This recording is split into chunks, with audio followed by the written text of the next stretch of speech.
కాకినాడ నగరపాలక సంస్థ town planning విభాగంలో టౌన్ ప్లానింగ్ సూపర్వైజర్ గా పనిచేసి పదోన్నతిపై నర్సాపురం టౌన్ ప్లానింగ్ ఆఫీసర్ గా మణిపురి వెంకటరమణ బదిలీపై వెళ్తున్నారు.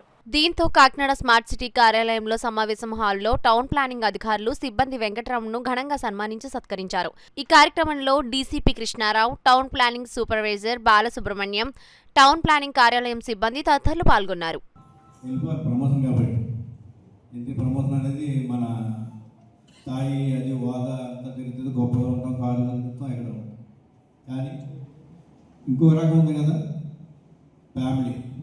ఇలా ప్రమోషన్ వచ్చింది, శ్రీకోణం అయిపోయింది, ఎలాగనే వెళ్తారా అని అనగానే ఈ బతిని అంతా నా నెత్తి నుంచి వెళ్ళిపోతున్నాడని తను ఇలా ఫీల్ అయ్యి మా మిసెస్ సడన్గా కొంచెం ఫీల్ అవ్వడం, స్పృహలో పడడం ఏం జరిగింది. లేదమ్మా ఎంత కంగారు పడదని ఆ విధంగా మళ్ళీ ఇప్పుడు చాలా హ్యాపీగా ఫ్యామిలీ బాగుంది. ప్రమోషన్ అయితే ఎప్పుడన్నా ఏదో మధ్యలో కొంత లాస్ అయి ఉండడం ఏదో బెనిఫిట్, ఓకే అంతే తప్ప లేదు. ఇప్పుడైతే మాత్రం ఇలాగే ఏం జరిగినా మన మంచిగా అనుకునే తత్వం ఉండాలి కదా అని నేను మొదలు ఏదో జరుగుతుంది, ఒకసారి బ్యాడ్ జరుగుతుంది, మనం అంతా గుడ్ జరగాలనే ఎక్స్పెక్ట్ చేస్తుంటాం. 10 మంది ఒకసారి నెగిటివ్ కూడా జరుగుతుంది. పాజిటివ్ జరిగితే ఎంతలా యాక్సెప్ట్ చేస్తామో, నెగిటివ్ జరిగితే అంత ఈజీగా అంత హ్యాపీగా రిసీవ్ చేసుకుంటేనే